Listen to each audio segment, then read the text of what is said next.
Former executive turned lifestyle entrepreneur, Connie is ridiculously dedicated to inspiring individuals to activate their power and live their dream as a lifestyle entrepreneur. It's time to sit down, lie down, or squat down and turn up the volume. Up or Out with Connie starts right now. Well, hey there, it's Connie Pheiff, your Unstoppable Diva, and we just continue to bring you such exciting information, exciting guests who are really making it happen. Now, our guests, some of them are still sitting in their corporate position or some have left.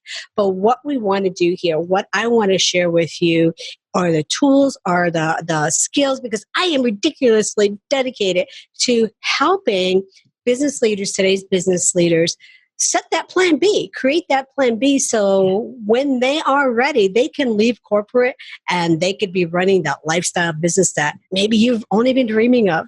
So let's just jump right into today's show. So let me ask you, what does a nonprofit organization designed to empower, motivate, inspire women through community service, motivational speaking, the arts, and an apparel line all have in common? Well, let me tell you, it's our guest today, and it is Michelle Dawes Birt, who is the founder of Real Chicks Rock. Hey, Michelle, how are you? I'm great, Connie. How are you? I am great. Thanks for being here. Now, I want everybody to know we had this awesome conversation going before we even started here, because it's all about developing and having that plan B, having that plan in place. And you made a really good point where, it's not tomorrow or next week, but maybe it's next year or the year after that. But it's knowing that we have that plan in place so we can go off and do what it is that we want to do. So I have to ask you, what excites you about having that plan in place? Oh, it's phenomenal because it gives you hope, Connie. It gives you that goal, that target to go for, to shoot for. And I think so many of us want that. So many of us need that, especially those of us that are planners. Some of us are surprised by the fact that we get so much done the way that we do. And it would just be encourageable that we would have this mechanism in place. And we were talking about it, and I just want to kind of reiterate, whether it's a year, 2 years, or 5 years down the road, we just need to have a framework that's in place. The times have changed so tremendously for us, Connie, as women. So often when we graduated from college years ago, we thought that corporate America was our way to go. Right. Corporate America is a great institution because it's designed to not fail. They put CIOs and CEOs and managers in place and directors in place to make sure that that company continues to exist. I think that it's an awesome place to find frameworks and plans and strategies and get the thought process moving in your mind, and then incorporate that into the entrepreneurial atmosphere for yourself. So for me, I would love to, I'm striving to get to a place where I can say bye-bye corporate and not jump out of the frying pan into an unsecure or unsafe fire, but to have that runway and that platform set up that I can do what I love to do, which is Real Chicks Rock, empowering other women just like yourself through different mechanisms and tools, giving back to our community, giving women the tools that they need, resetting, restarting, renewing them, and getting them where they want to be, wherever that is. And so for me, it's just very exciting to know there are people like yourself and other women in the community of business and entrepreneurs that want to set and share the webinars and the conferences and the things that you ladies are offering. All this information is out here. We just got to pick the fruits off the tree and get it. Right. I love your excitement. And people, they sort of look at me sometimes and say, how do you promote this in corporate? Because that's who we're marketing to. And we are marketing to those that are in corporate, the C-suite executives. Because what was really interesting, and what probably, maybe 8, 9, 10 years ago, I was working with another group and I was doing coaching for them as a contractor. And I just happened to have for my small groups, for the individual grouping, and then you break it down even more into quads, I had 4 CFOs from Fortune 500 companies, and men and women. And we're sitting there, and I just thought it was interesting that I had CFOs. Usually there's a mix of executives from different companies. And they all agreed. They said the program that I was doing with them was so invaluable, the Leadership Masterclass. But they said to me, they said, the piece that you're missing is showing us plan B. How do we have plan B where, just like you said, we're planning for a couple of years down the road. And, so we're going back 10 years, and that's when the economy was, a bit shaky, and people were concerned about their jobs, their positions. So when I left there, I started thinking, and I was like, wow. I mean, that was an eye-opening experience for me. But I was thinking, well, how do I promote this in corporate? I'm going to come and tell you people how to leave. I don't know if that's going to go over very well. But what I ended up doing is I added a piece to the program where it talks about having your plan B. Where do you go next? Where do you go in the next season of your life? Whatever language you want to use for that. Right. So I have been using that in my speaking and my coaching. I've actually had corporations call me and tell me that's the most valuable piece of the program I'm doing with their leadership team. Because just like you said, they have that sense of, and that feeling of, if the rug, is pulled out from under me today, I know where I'm going. Yeah. It's great. And it's a dual mechanism, if you will. It's almost like shifting energies, if you will, right, Connie? Because you're dedicated to corporate, and you're building up your 401 and your retirement, and you're doing it for them. And it's just a shift. Now you learn with the proper mentoring, with the proper tools, with the proper conferences and materials, you learn to take that risk in time and shift that energy to put it into your brand, into your company, into your organization. So the end result doesn't change. You want to be able to not only give back and do what you do, but you want to make sure there's a future for it, for yourself. Because it is still a business, whether it's nonprofit or not. It's a business, and it has to benefit you at the end of the day. After everyone gets their piece of the pie, it has to make sense for you as well, too. So I commend ladies like yourself who are seasoned in the area of business, seasoned as being an entrepreneur, to help us ladies, regardless of our age, because you have millennials to people that are who have AARP cards. That are coming out and saying, I have this passion, I have this skill. How can I get it out to the masses? How can I do legacy work, change lives, make a difference, and then still have something to show for it at the end of the day?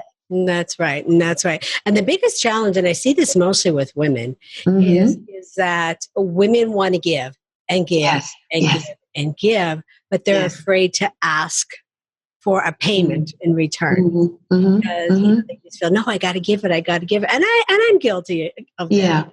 But the biggest thing to remember, especially us, I come from the nonprofit sector myself, because when you work in the nonprofit, you're of that mindset, you want to be giving. But think of it this way. When you're able to charge people and charge a valid number or valid price that you get, the more people that you could help then in return. That is correct. And that's the biggest thing for women, that they need to understand that you can ask that in return. And when I'm coaching, the first thing I always let's talk about the business plan. Let's talk about the accounting. Let's talk about your budget. I go right to the numbers. And that's important. That's important, Connie. A lot of us don't know that. It's very important that you track what you spend monthly on your business. And for those, that are listening, even do it smaller. What do you spend on a weekly basis? And every week, start instituting that practice that I spend X amount of money just to do an email blast. Yeah. Why do I spend X amount of money to do a sponsored post on social media or to keep your domain name or whatever? These things add up. And when you're constantly giving and not asking for monetary retribution, you're paying this out of your pocket. And so you burn yourself out. You ask the questions, why am I doing this? And it has a purpose. It just like anything else, it deserves to be watered like a plant. It deserves to be fed and watered. And in order for you to do what you got to do, it takes money. Maybe not an enormous amount of money. You'll be the judge of that. But keeping the operating expenses and the lights on that is 101. They're important, and you're not a charity. That's the biggest thing. Also, no, you're not a charity. And I have a whiteboard. I'm a visual person, so and I have on the corner my monthly income flow. Right. So the expenses I keep on my computer. But you have to track them. The biggest, one of the challenges of leaving corporate and going to and having your own business is in corporate, you have other people that do it for you. And now when you have your own business, you have to monitor it. You have to, keep an eye on that, keep an eye on the ball itself. So why don't we jump in real quickly, because we could just keep going on about that. But I want to talk about your nonprofit that you lead, Real Chicks Rock. Yes. You covered it in the intro, Connie. Thanks again for having me. It's wonderful to be here with you. Well, I'm just excited because Real Chicks Rock is a nonprofit organization. We're here to inspire and motivate all women, and we do it through various different platforms. We do it through community service. We do it through mentoring and public speaking. We do it through the arts, and I'm going to circle back on that, and the apparel line. The arts lately has really been taking off, and for that piece, I've had this podcast for 2 years, and it's really starting to get some legs under it. People are sharing it, talking about it. I've had some interesting conversations. Again, the platform had been designed to talk about things that impact us as women.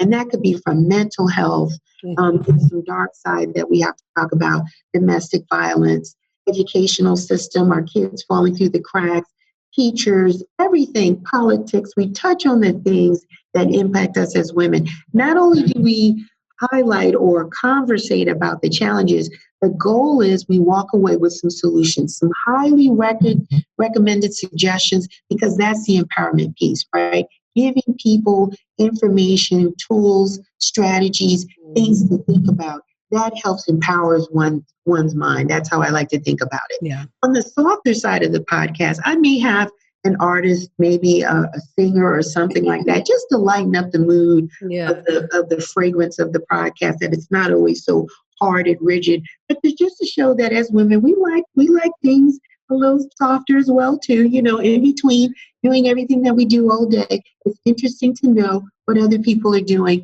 in different communities and cultures as well. So I'm extremely excited about doing that.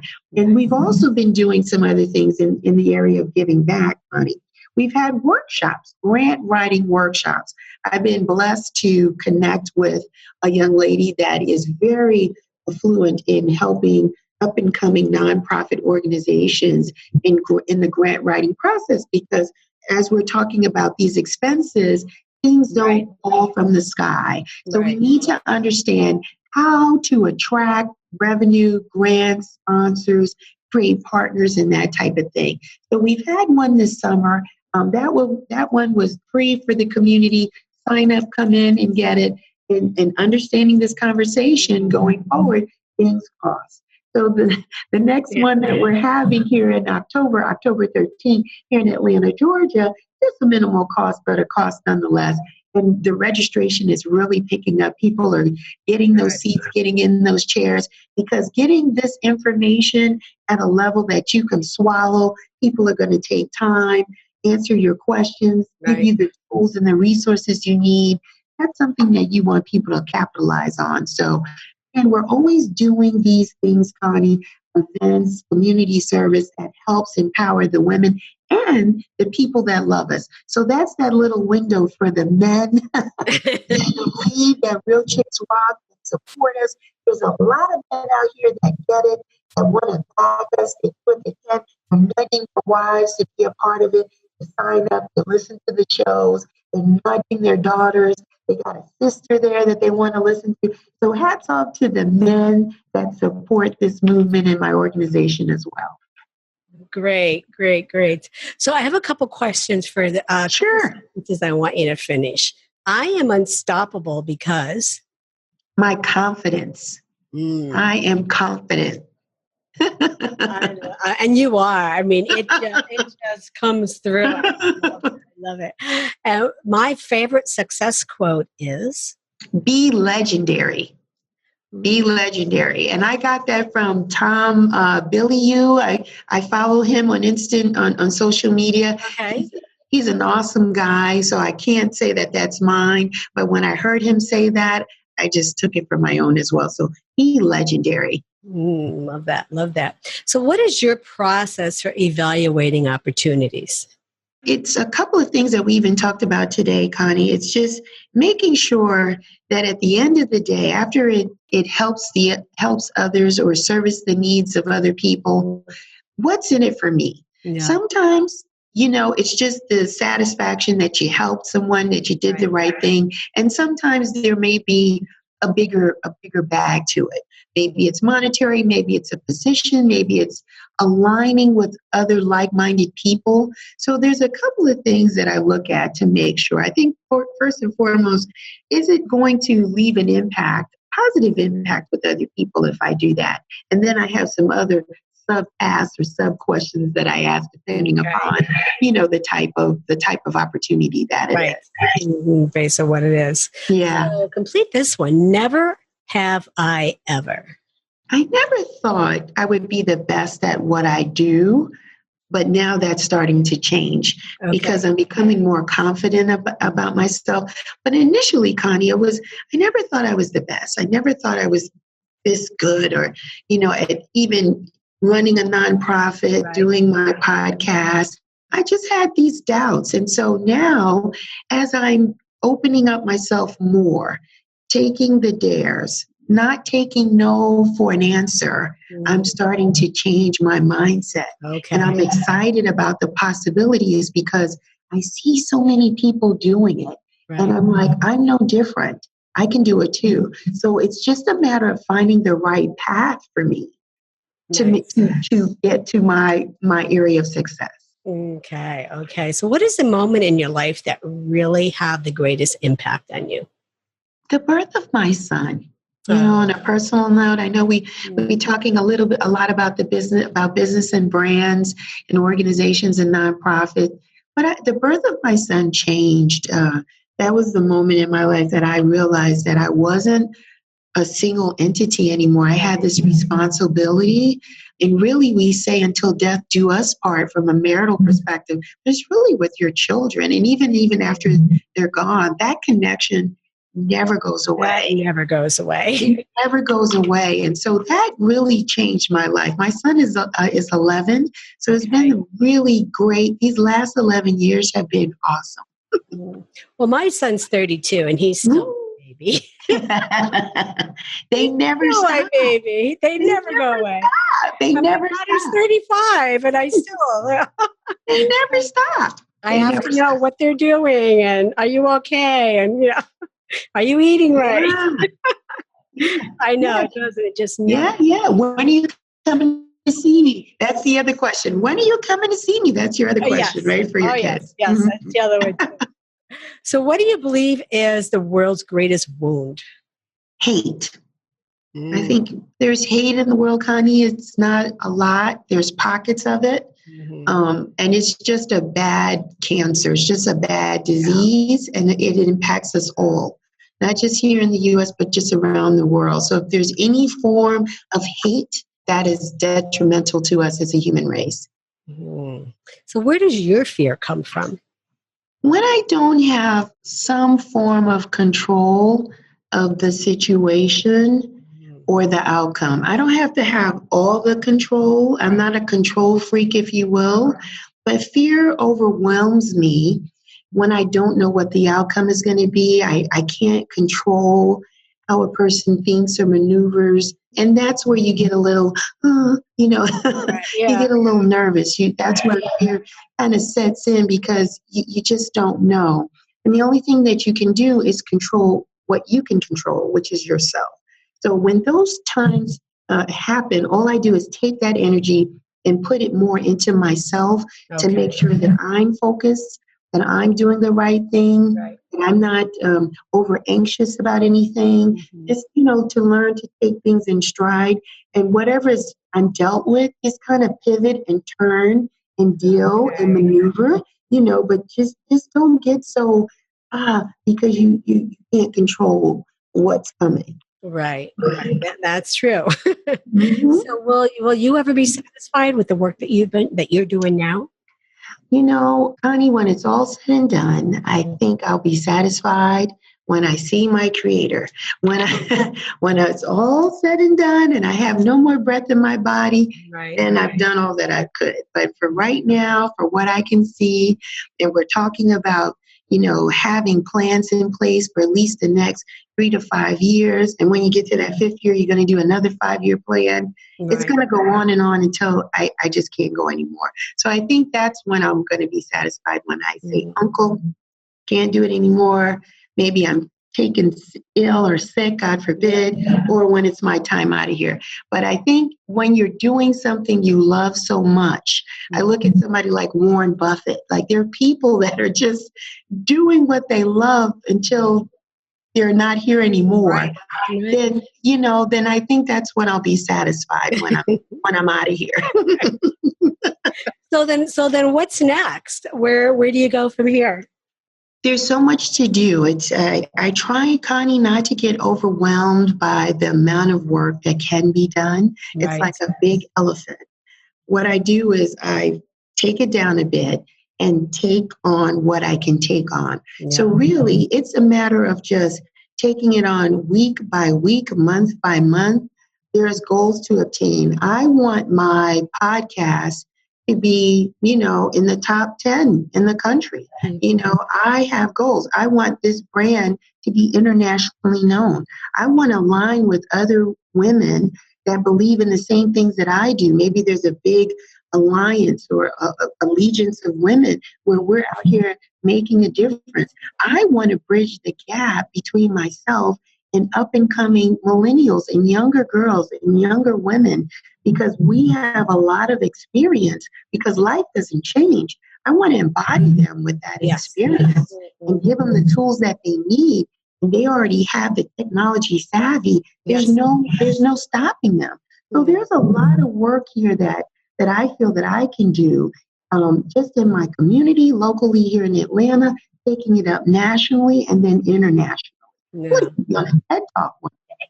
But I know that takes, some cultivating, some experiences. And really you're doing that. Yeah, definitely. I want to add on, you talked about the millennials and how they really know, especially the technology piece. And I know many people have said that, they need to catch up to us, but I am the total reverse. I need to catch up to them because our website recently crashed. And my marketing team are millennials, and I have a very strong marketing background myself. But when the website crashed, it was due to all of the technology components and pieces that they had put together to market our event that we were having this past April.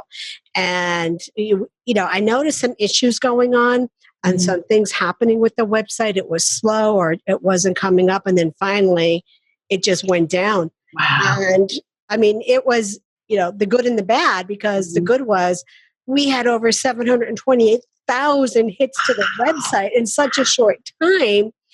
The bad news is the website crashed. But, when going back to the team, it wasn't something that they did wrong. I mean, they were doing what they were supposed to do. I needed to have a stronger backside of the website that I wasn't aware of, because I never expected to have that type of attraction that we were doing for our programming. So it was really interesting. So it's us that really needs to catch up to them. Exactly. Because they are so savvy with that technology and how things work online. So yeah, it was an experience for me. It was definitely an eye-opener for me. It is. It is amazing how much information they have, and the world is in the palm of their hands. They don't have to conform to the traditional jobs that we used to look for when we were their ages. Right. So, like the banking industry, for example, they don't know what to do because they don't have an attractive work life there for them, and they need them to help keep their servers up and keep those things going. So we have got to figure out how to bridge this gap, our experience, and we need them, and we need to know how they do what they do so we can still stay credible in this technology market. Yeah, and I'm actually speaking at a tech conference in a couple of weeks. Awesome. And they sent me a note yesterday asking me to moderate the panel for the conversation. Nice. And the panel are all millennials. So I set up a call with them so I can actually talk to them and say, okay, you need to tell me what questions I should be asking for the panel because, I want to make sure that, we're it's in depth enough that we're providing really thought-provoking information, having fun at the same time. Yeah. So it's going to be interesting. It's really going to be interesting, but I truly love and enjoy working with millennials because they just bring such a fresh look at things, just a different look at it. So I really, really do enjoy that. So where you have such wonderful things going on, where can our listeners find out more about you and your programs? We have a website. It's called realchicksrock.com. We put everything that you need to know about the organization and the brand there on the website. We're also on all the social media platforms, all of our existing conversations and podcasts. We got them on YouTube, Real Chicks Rock channel. We have a YouTube channel. We're also on iTunes. We're also on iHeartRadio podcast. We're starting to build those two platforms up. We're on Facebook. We're on Instagram as Real Chicks Rock. So we're everywhere. We're just trying to meet people where they might be. So that's why we're everywhere so people can get a hold of us and see what we're doing and what we're up to. Well, you got a lot going on, so you definitely want to check it out, realchicks.com. So, Michelle, I want to thank you for being here today. Always love connecting with you catching up. Thank you so much, Connie. Thank you. So, Up or Out is a brand of the Pheiff Group. We are ridiculously dedicated to inspiring individuals to activate their power and live your dream. I'm Connie Pheiff, your unstoppable diva. Until next time, activate your power because we are all unstoppable together.